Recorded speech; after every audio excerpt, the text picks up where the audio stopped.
If you have a teen or a 20 something navigating finding a job, whether that's at the local pizza joint or ice cream shop while they're a teenager, or maybe they're in college and they're trying to land a coveted internship or co op, or they're aiming for that big, real job out in the world of work.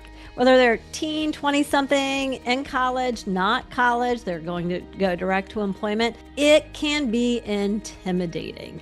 And today's episode on the podcast has 3 things that I love that are going to support both you and your mindset in supporting your kiddo. So the first thing is my guest, Ramon Santillan, helps students navigate this area. He explains how little jobs can translate into big wins when it comes to employment. I love how he reframes it because I'm asked all the time, should my student quit their part-time job to do a more high-value extracurricular? And while those high-value investments of the time are important, and I think they do help lead us towards career clarity for these kiddos, they don't want to give up everything. Like that job at the pizza joint counts. And so what he helps us reframe is that these aren't little jobs. It's not about what you do as much about who you are when you're landing these opportunities. And so I love the reframing of that because it doesn't say, abandon everything and just go do a list of things that check boxes to land that job. So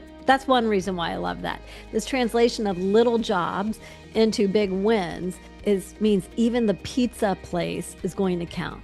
The other reason I love what we talk about today is while Ramon works exclusively, almost exclusively, I should say, with students who are neurodivergent and helping them land internships, co-ops, and that first job out of college, what he does can be applied to any and all students as strategies for landing those great opportunities. Here's what I love about it. I am asked all the time in my DMs, people email me and say, hey, Lisa, does your 3-step framework work for my student who's neurodivergent, or does it only work for typical kids? And the answer is getting career clarity, career advising, coaching, development works the same way. Whether you're a teen, a 20-something, or a 50-year-old, yes, I apply these same strategies to that age group, and whether you're neurotypical or neurodivergent. So we're going to dig in with lots of actionable advice, and I think you're going to love it just as much as I did as well.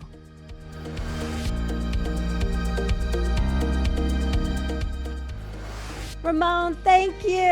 Welcome to the show. Hi, Lisa. Thanks for having me. I am excited to talk about this topic because it's so closely related to what we do in our course about getting real world experience. And so just real quick for our listeners, describe what you do in the space of real world experiences and who you do it with. I'm an interview coach, and I work with college students looking for that first co-op, first internship, or even their first job out of college. And I work with them one-on-one to help them turn those interviews into job offers. That's fantastic. And that is rooted in the belief that you have, I know, because we were talking offline beforehand, that you believe for college students, and I'm even going to, I work with high school and college students and students who are gap year or still just figuring it out. I think we could apply this belief that you have to all of these groups, but you are rooted in a belief that holding a job, getting work experience is valuable for everyone. Can you talk a little bit more about that? And do you feel like that's unique? Do you feel like you have to sell people on that idea? Because I kind of read that and I go like, duh, of course. But you and I work in the same space. Do you find that's like a light bulb moment for some? I think, yes, having work experience is valuable for everyone. And I think people sometimes struggle with that idea, especially college students and sometimes even their parents, because when I ask them, what kind of work have you done? The first thing they tell me is, well, I haven't done anything related to my major. It's just been little jobs. And they use that word little jobs. And I ask them, well, what is a little job? And they say, well, I was a lifeguard in the summer. I was a tutor. I worked in a fast food restaurant. I worked in, an amusement park. And I said, okay, well, there's experiences there that are valuable to the job search and to frankly, the job. One thing people have to remember too is that especially for a co-op and internship or even a first job out of college, they're not asking you to be managing the departments, running, being director of whatever it is that you're doing. What they really want you to do is teach you their method, how they do the work that they do, the company does. And what they want is they want to make sure you know what a job means. So what does a job mean? A job means that you know there's a schedule, a certain time you have to show up. There's a certain kind of dress code, whatever that dress code may be. There's a way to talk to people. There's a way to work in teams. There's a way to bring up problems to your bosses. And if you have a job, whether it's in a concession stand, whether it's again as a tutor, even for your parents, running a yard business from home, that means you deal with customers, you know how to bill, you know responsibility. Employers don't want to teach you that on their dime. They rather you know that beforehand. And that's why I think it's very important for students, especially at the beginning of their career and even before their college career, is to have that work experience, whatever that job may be. We had a previous episode. It was about leadership. I'll have to look up while we're talking, I'll be able to look it up. But it was about how leadership can look in many different ways, right? So when students go to apply for jobs, internships, a position within an organization that they have, and they're asked to list their accomplishments or leadership, a lot of kids will do the same thing that those kids just did. Like, oh, I've just had little jobs. And instead, it's really like, well, no, you've had jobs. And let's talk about what you've learned from those. Leadership comes in many different ways as well. Those are ways that we have to think about. We have to think about what we've done differently. And I love that you're challenging them on that. So when somebody comes to you and they're like, are they really coming right away for interview prep? Or is it more like, how do I even land the job or the internship? Most of the time they come to me from the very beginning where they say, I've been applying on my own for the last semester. I've applied 150 times, 250 times, 300 times, 500 times. I think my record of people who told me before we took them on as a client was 545 times in a semester. Wow. And, keep in mind, these are college students. So they're between 20, 21, 22. And I said, okay, so you're 21, maybe 22. For easy math, I'm 44 right now. I'm twice your age. I haven't applied to 100 jobs in my life. So you telling me that you've applied to 545 jobs in one semester for one job and you haven't landed one, that means something's wrong. Something's not working. It's either the jobs you're applying to, your resume, your interview skills, something's wrong.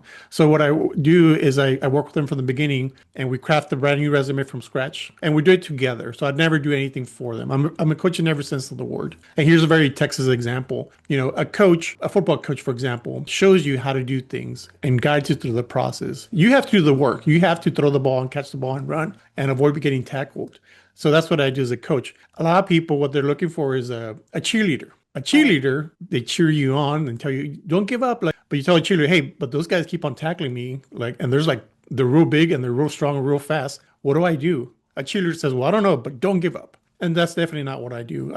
People motivate themselves when they see the progress that they're making by the guidance that, I give them. So that's what I do with my college students. So I have a question based on kind of just how things have changed. We've been on this, it feels like a roller coaster, right? Ups and downs since COVID. Have you seen that it takes in 2025, 2024, putting in more applications just naturally because things have changed or where we are with work, society has changed? Or so is there a natural, yes, you're going to have to put in more applications right now? Well, how do people kind of gauge that expectation of how many they're going to have to apply to? See, I've been doing this for like 13, almost 14 years. And I've seen, different presidents come and go, different economies, job markets, all this stuff. And people always ask me, like, is it easier now? Is it harder now? What if this new guy president comes in? What are we going to do? And I would say, even when we thought the world was going to end during COVID, companies never stop hiring. They want to make money even until the last day we're alive, right? They're going to charge someone. So hiring never goes out of style. I guess let me rephrase that. Hiring good candidates never goes out of style. So companies are always hiring. Well, sometimes it is easier to get a job. Yeah, maybe. But I always tell people, like, no matter how many people are applying to a job, or if it's just you applying to that one job, you have to be prepared. And I think that's a lot of people forget about that. In good times, people don't have to be as prepared. But even then, you find students that don't have a job. They can't land a job, and everyone's just getting 2 or 3 job offers. And they're like, why can't I get a job? So, well, maybe you're not prepared or you're not prepared the right way. But definitely during bad times, you have to be prepared.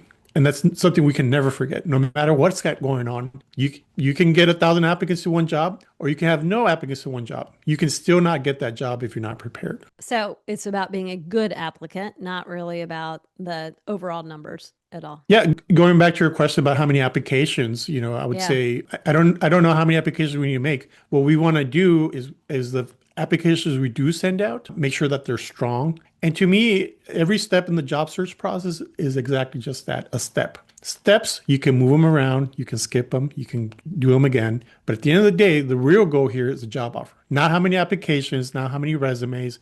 It's not even how many interviews you get. The real goal, what we're aiming for, is job offers. And that's really what we focus on, job offers, not applications or connections or anything like that. We do all those things, but that is not our focus. Right. We have to, well, I always say we reverse engineer going to college for our clients who are college bound. Instead of saying, where do I want to go to college? And, I'm sure football factors in for all you Texas people when we're looking at campuses and whatnot. Where do we want to go to college? And then they go, okay, now what am I going to major in? And then what am I going to do with this? We're even reverse engineering. I'm always like, we have to begin with the end in mind. So for your work that you do, the end is landing a job offer. For us, it is being able to identify a best fit career and then building the path. So we reverse engineer. So we can, if it's a GPS, we're putting the pin in a destination. We're not just, driving aimlessly and spending extra time and more money on gas and all those things. Yeah. When you are working with the students, and I know you have a specialty in neurodiverse students, what I love, and what you do applies to all students, but you have a specialty in working with neurodivergent students. What year do you really buckle down on you should be getting an internship? Like if we have a parent of a college freshman listening to this, do you see college freshmen landing internships, or are those more for upperclassmen? Usually companies are more interested in upperclassmen because the company is getting ready to fill their employment pipeline. They want to make sure that, this kid, he or she is going to graduate in about 2 years. So I think I kind of know how many people I need to hire in 1 or 2 years. So I want to test them out. That's really what an internship is. They're testing you out because they know that if you don't turn out to be a good candidate, you'll be gone in 3 weeks or in 3 months. I'm sorry. Yeah. Whereas if you hire someone for full time, if you need to get rid of someone, you got to write paperwork, you got to have proof, and then you maybe even severance, and then it might get nasty or whatever, right? But with an intern, no matter how bad they are, in 3 months they're gone. So you don't have to worry about that. But one thing I do recommend parents of students and even the students themselves is to make sure you get some kind of work experience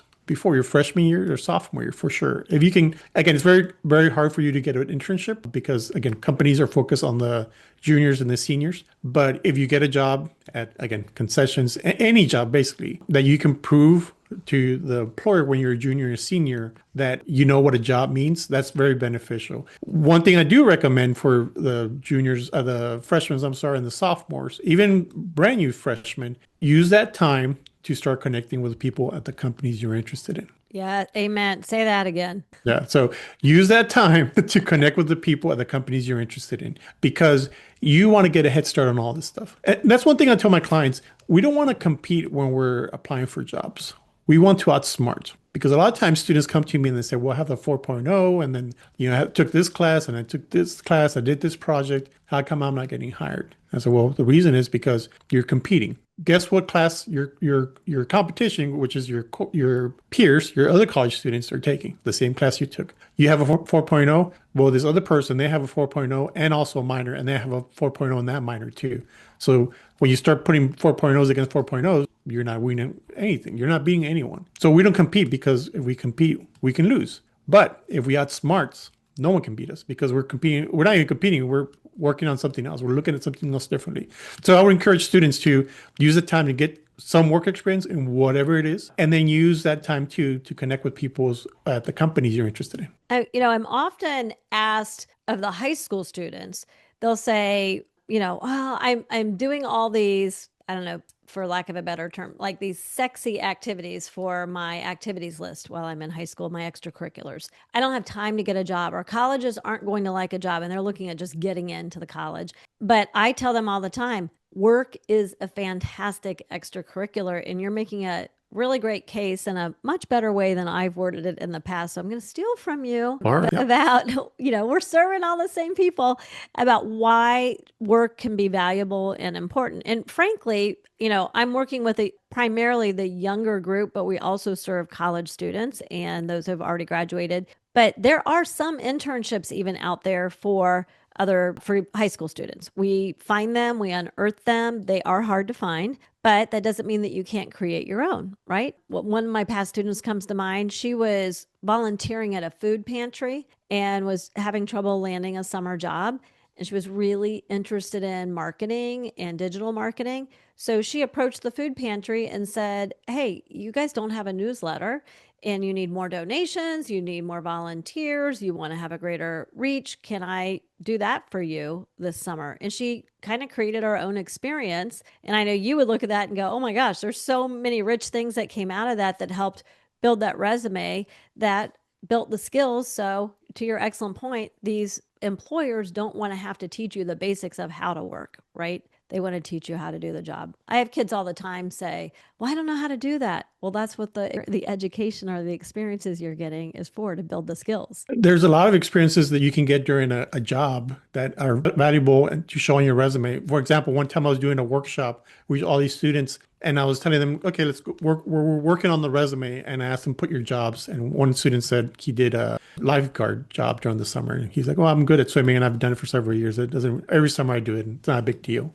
And I said, "What do you mean it's not a big deal?" I was like, "Yeah, it's not a big deal." I was like, "Do you corral people? Do you like when kids are running, you tell them, yeah, okay, yeah, you do that. Okay. How many people do you manage anyone?" Like, "Well, the new lifeguards, I train them." Okay, well, that's management experience. You train people. Okay. What's something you're very proud of? Is that, "Well, one time a little girl was drowning and I saved her." I was like, "Okay, tell me that again." "Yeah, there's a little girl, she was about 3, and then she was playing and kids didn't pay attention and she was drowning. Luckily, I've noticed, I pulled her out and I saved her life." I was like, "So tell me, okay, you did the sequel, the Let's whole thing." Like, back "Yeah, up here. Yeah. yeah, the whole thing." And I was like, "Well," and I said, "Okay, there's about 50 students in the room." I said, "How many of you guys have saved their life?" And no one raised their hand. I'm like, "Okay, that's going on your resume." Why? What does that show? You act well under pressure. You take charge of the situation, and you continue. I said, "Did you go home after that?" Like, "Well, when my shift was over, I went home." I said, "Okay, excellent. That means that you stuck to the job. This didn't phase you." How many employers would not want someone to have with that kind of skill set on board? All of them. Absolutely. So there's a lot of things there that you can put on the resume. You just have to think about them. Well, I think too, that's why it demonstrates it's good to get somebody else to discuss it with, right? I often say we're so close to the thing that we do or the problem that we're trying to solve that we miss things because we're too close to it. So you brought a fresh eye or perspective to that. One question, we were talking about internships, and I know you and I know the difference between an internship and a co-op. My youngest graduated a year ago from a university that requires co-ops for many of their majors, and it's a requirement. And the kids that come out have jobs. Can you talk a little bit about the difference between internships and co-ops and the value of co-ops? Like, do you value co-ops more than internships, or what Well, are your see, thoughts? I'm glad you brought it up because I think it's just more of a North and South thing. Because I looked it up. When I graduated from college, I needed to get an internship to graduate. And that's what it was called, an internship. So I had to work, my background's in accounting, I had to work with one of the big accounting firms in order to get the credit so I could graduate. I went here to school here in Texas, in Austin. So, but my clients, most of them are on the East Coast, on the North, and they have to get a co-op. And a co-op sounds exactly like what an internship was for me. But I think, if I'm not mistaken, a co-op is where you work side by side and the industry you're majoring in. An internship is kind of like a job, kind of learning some of the skills you might use. Here in the South, we use internship.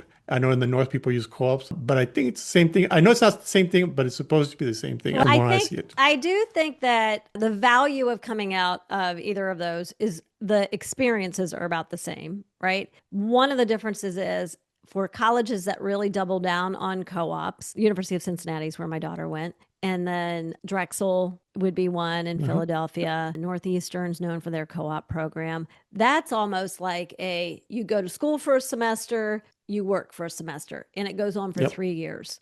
So it's a bit more intensive. But okay, So I like that you're going like, no, what's coming out of this makes you employable, both of them. So you would just look Right. at the value there. Now, if students are trying to find these internships and co-ops on their own, like where do you usually send them? I know where I send them. So let's make up like the best list. So, because I'm sure I'm missing some resources. So, okay, a lot of times students come to me and they say, well, I need to find more jobs because already applied to 300 jobs and I can't get an interview. I'm like, no, that's not the problem. You don't need more jobs because what you're going to do is just going to apply to more jobs and not get an interview. I say the first place you should look at is your school's job search portal, whether it's Handshake, Career Connect. And the reason we want to do that and apply through that portal is because those companies are looking for students just like you, because those companies are paying money to be in your school's job portal. Yep. You don't want to go apply through a LinkedIn, for example. At least I don't think so, because anyone can apply to that job. I can apply to those internship jobs that I'm not qualified for at all, and they're not even looking for me. And I just muddy the waters, right? So again, when you apply on LinkedIn, you're competing against everyone else, everyone potentially in the world, right? But the jobs in your school's portal are only for students in your school. So that's what I would say first. The second thing I would say is like, okay, similar to what you said about your exercise, what do you want to do in 15 years, in 10 years, and 5 years? Where do you see? And I take them through the whole exercise, not just work wise, but like, where do you think you want to live? Do you think you'll have a house by then? What kind of house would you have? What kind of car would you drive? Are you married, single, having kids? And then I take them back to the 10 years and then down to the 5 years. Because once we have an idea of kind of job they want to do in the future, that gives us a better idea what kind of job we need to get them now. A lot of times they say, well, I just need a job. Like, it doesn't matter. I'm like, okay, I understand. I get it. You're under a timeline, but let's dream for a little bit.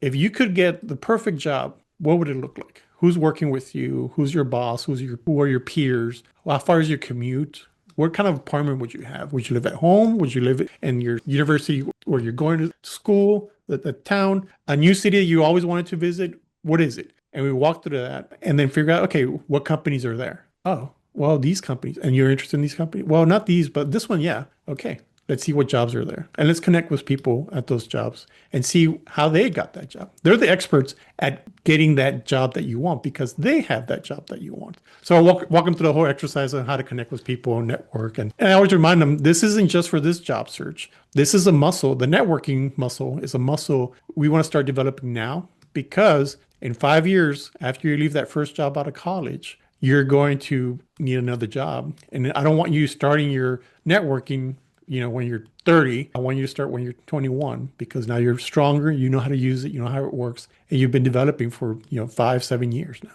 And I'm going to back it up and say, do that when you're in high school. We teach in the course for everybody, like build out a strong LinkedIn profile. We take them step by step how to do it. And then I'm like, I know it's scary to start connecting with people that you don't know. So just start with your parents' friends, your principal who might be on there, and slowly start to build that network as early as, middle of high school. Honestly, I love that. Now, let's go with neurodivergent. Let's kind of land the plane as we're talking about your specialty, which is neurodivergent students often come in feeling like they're going to have a more difficult time, and they might, but you have really honed in on how to help them. And just like I had an episode of the podcast back in March with somebody from a college that's only for neurodivergent students, and we both use the Berkman personality assessment and coaching students, and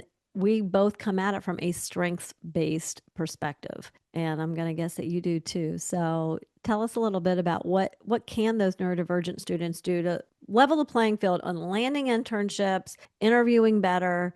What advice would you have for them? For me, my background's in accounting. So I always see things as from a business perspective. To me, there's a lot of hiring initiatives people put out there. They're doing their best. They're trying their best to have people included. But to me, it's always been like, sure, well, maybe one day the world will be perfect and everyone's going to be seen the same and all given the same opportunities, that kind of stuff. But we can't wait for that. I can't wait. In my case, when I was a college student, Hispanic, first generation college student, working 2 jobs to pay for college, and I wanted to go in an industry that it had no connections and no work experience in. So I said, I need to make a business case for myself. Not like, oh, hire me because I'm Hispanic.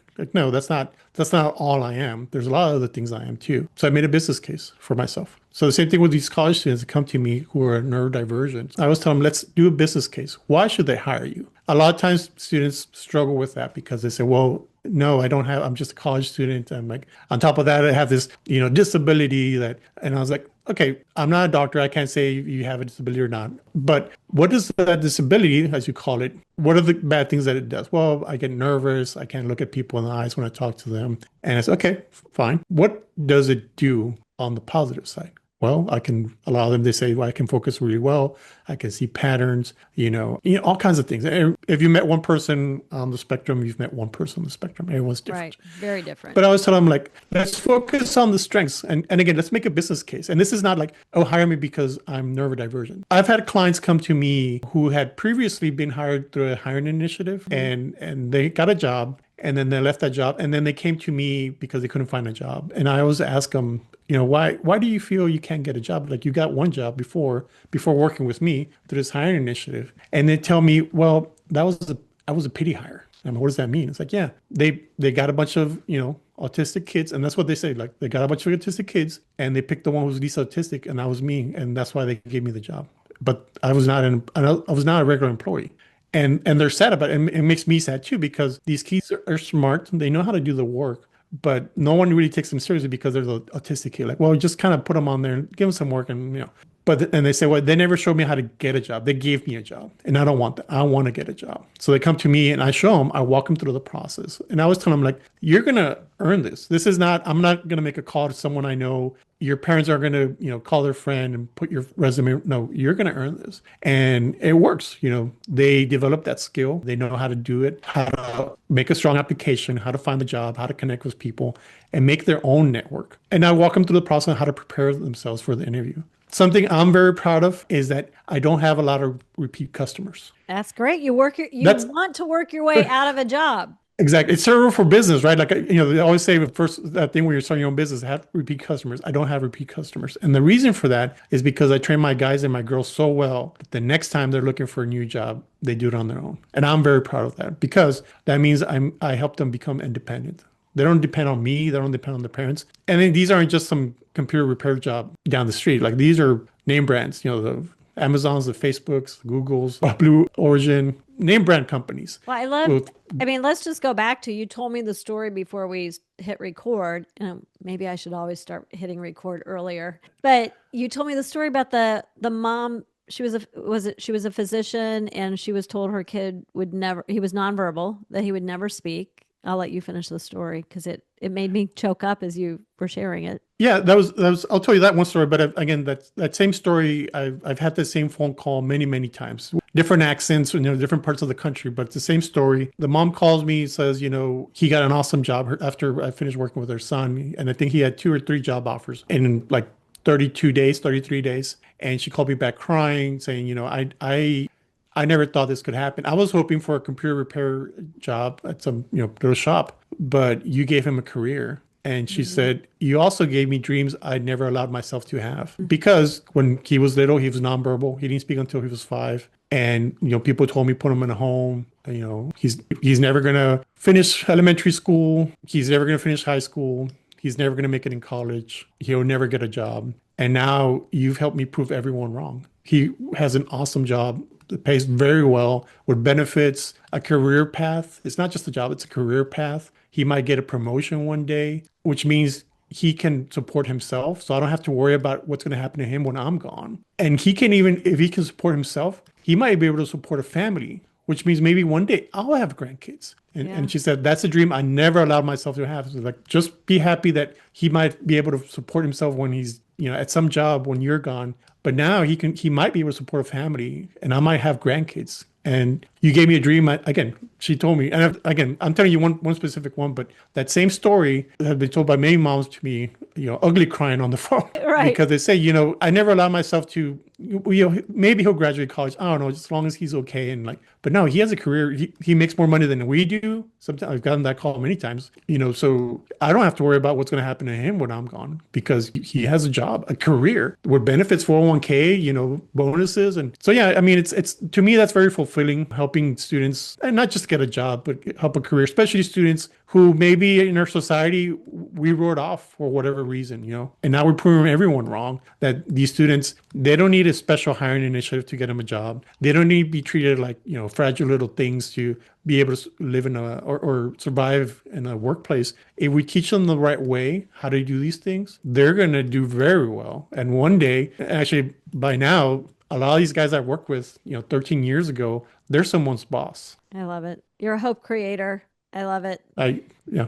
You truly are. I don't take my job lightly. I take my job very seriously. And those words have been used to describe me by moms. And I always kind of just, even though I tell my clients like, accept praise or good positive feedback, that's something I still struggle with because again, I can't imagine no one else gave these kids not a chance, but just taught them the right way how to do things. A lot of coaches out there, they teach students what they need to do. I think what makes me successful with my clients is that I teach them what needs to be done. I teach them how to do it, but I also teach them the why. And no one's ever taken the time to teach these guys and girls the why of why we need to smile or what a firm handshake is, why we do a firm handshake, right? Right. Everyone says smile during the interview, give it a good answer. What's a good answer? What does it sound like? Or how does it present you? And no one's done that. I haven't seen it. I think like I mentioned earlier, I think I'm the only one in the country, maybe in the world, who does it this way. And I wish that wasn't the case. I wish I didn't have this business. Not because I don't like doing it. I love what I do. But I wish that it wasn't that someone in elementary school or even high school or even career services would have done this already. But no one has, and I have to do it myself. Well, I think part of it is you've doubled down on that. I've doubled down on career development, helping students identify their path. And we take it so seriously that I've had the same experience. Students coming from, use the Career Center at UVA or Notre Dame and, Butler University in Indiana that are already in college and they're not landing things. They don't have a clear path and there's like a label on something that's going to give you the answer, but it doesn't. And it's just, they're not taking it as seriously. They're not doubling down on the one thing. And so grateful for you that you're doing this work. And, frankly, as you tell these stories about the narratives that these kids have running through their minds, the reality is from a personality standpoint, whether you're neurodivergent or you're not, anything in overdrive can either be a strength or it can undermine you, right? And it's getting the tools to be able to navigate that appropriately. So that's for all of us. Thank you so much for making the time to come on the show. Thank you for having me. I really enjoyed it. And it's always great talking to you. Well, we will have you back for sure, because this was great. As we're sitting here talking, I'm thinking of like all these other topics we could talk about together. But for this one, that's a wrap. And thank you for being on.